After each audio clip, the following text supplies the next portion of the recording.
आज हम बात करने वाले हैं एक बहुत ही संवेदनशील टॉपिक पर। क्या है टॉपिक? हाँ, टॉपिक है एचआईवी। एचआईवी आप लोगों को, कई लोग इसको एड्स के नाम से जानते हैं, कई लोग ये जानते हैं कि ये यौन संचालित रोग है। लेकिन आप लोग के पास जो जो भी जानते हैं, आप आधी अधूरी जानकारी बस रखते हैं। क्या जो एचआईवी है या जो एड्स है, वो ऐसे ही फैल सकता है किसी के छूने से? फैल सकता है क्या? आप लोग में से ऐसा कहने वाले होंगे, कई लोग कहेंगे कि नहीं। तो आप बिल्कुल सही है कि नहीं, नहीं फैलता है।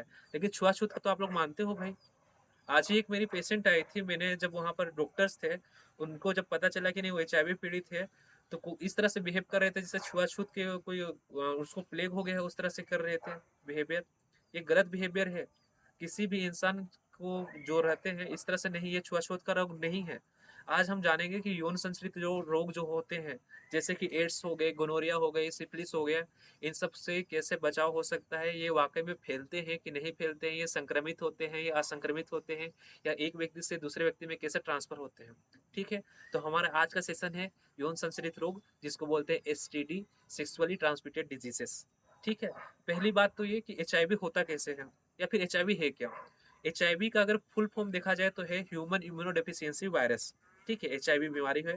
ये एक कोई बीमारी नहीं रहती है। ये क्या है, ऐसी कंडीशन है जब हमारे बॉडी में जो T4 लिम्फोसाइट्स रहते हैं, जो क्या करते हैं, हेल्पर टी सेल्स रहते हैं, वो क्या करते हैं, किल करते हैं वायरसेस को, बैक्टीरिया को। इनकी संख्या लगातार कम होती जाती है, क्योंकि एचआईवी वायरस जो रहता है इनको किल करता है। टारगेट सेल रहते हैं T4 सेल्स, जिससे कारण क्या होता है कि हमारे शरीर की जो रोग प्रतिरोधक क्षमता होती है, जिसे हम क्या बोलते हैं, इम्यून सिस्टम बोलते हैं, वो कमजोर हो जाती है। और कोई भी परजीवी, चाहे वो बैक्टीरिया हो, वायरस हो, वो हमारे शरीर पर हावी हो जाता है। और सामने वाला व्यक्ति है, किसी भी मलेरिया हो गया, या फिर उसको डेंगू हो गया, या कोई बीमारी हो गई, टीबी हो गया, उसके कारण क्या है, उसकी क्या होती है, डेथ हो जाती है। ये क्या होता है कि हमारा जो इम्यून सिस्टम रहता है उसके वीकनेस कारण, हमारे इम्यून सिस्टम के खराब हो जाने के कारण ही ऐसा क्या बोलते हैं, कोई उसके सामने वाले की डेथ होती है। एचआईवी कोई ऐसा रोग नहीं है जो एचआईवी के कारण कोई व्यक्ति मरता नहीं है, किसी दूसरे बीमारी के कारण ही वो व्यक्ति मरता है, क्योंकि हमारी इम्यून सिस्टम है, खत्म हो गई होती है। अब बात ये आती है कि यौन संचालित रोग जो होते हैं वो कैसे फैलते हैं। यौन संचालित रोग कभी भी किसी व्यक्ति को छूने से, सूखे चुंबन से, जैसे बच्चे लोग को हम सूखा चुंबनता से किन्हें हम गाल पर चूम दिए, उससे नहीं फैलता है। कभी भी क्या बोलते हैं, आप उनके साथ सोने से नहीं फैलता है वो। अगर यौन संचालित रोग किसी भी व्यक्ति को है तो भी। और ये सांस के द्वारा भी नहीं फैलते हैं। यौन संचालित रोग तभी फैल सकते हैं, उसके 3-4 प्रमुख कारण हैं। पहला तो ये कि आप कोई व्यक्ति एचआईवी से या यौन संचालित रोग से पीड़ित है व्यक्ति, और उससे अगर ब्लड ट्रांसफ्यूजन हो रहा है, यानी कि उसका जो रुधिर में है या ब्लड है, किसी दूसरे हेल्दी व्यक्ति को दिया जा रहा है, तब हो सकता है। दूसरा, सेक्सुअली क्या बोलते हैं आप, एक्टिव इंसान, या कह सकते हैं जो यौन संबंध बनाते हैं, उनसे ये फैल सकता है। तीसरा ये है कि जो क्या बोलते हैं, जहरीले इंजेक्शन का यूज करते हैं, निडल स्टिक इंजरी हो सकती है डॉक्टर्स में, या फिर क्या बोलते हैं, हेल्थ केयर वर्कर में निडल स्टिक इंजरी के कारण हो सकती है। चौथा ये हो सकता है कि ऐसा जो दाढ़ी हो गया या रेजर, जिसके में ब्लड लगा हुआ है और वो एड्स से पीड़ित है और दूसरा कोई यूज कर रहा है, तभी हो सकता है। बाकी दुनिया में ऐसा कोई रीजन नहीं है जिसके कारण एसटीडी एक व्यक्ति से दूसरे व्यक्ति में ट्रांसफर हुए।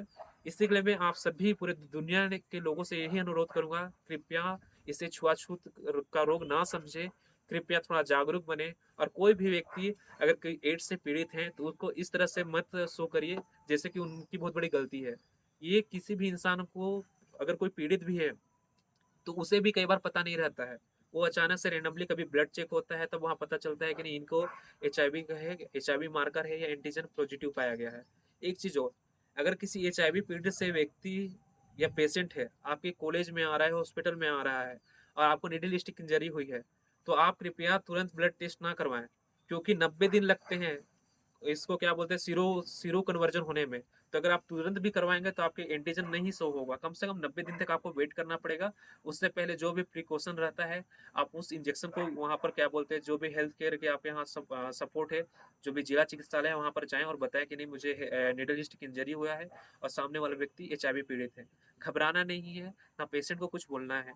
जो भी रहे, आप लोग को क्या करना है, इस संवेदनशील टॉपिक पर सामने वाले व्यक्ति के प्रति सहानुभूति होनी चाहिए और उनका हमेशा सहयोग करना चाहिए। मेरी आप सभी से यही अनुरोध है कि कृपया इसे प्लेग की तरह महामारी का रूप ना दे। वो भी हमारे जैसा व्यक्ति है, कोई भी इंसान हो सकता है उससे पीड़ित, उनको हमें इस तरह से क्या बोलते हैं ह्यूमिलिएट नहीं करना है। ठीक है? ओके, धन्यवाद।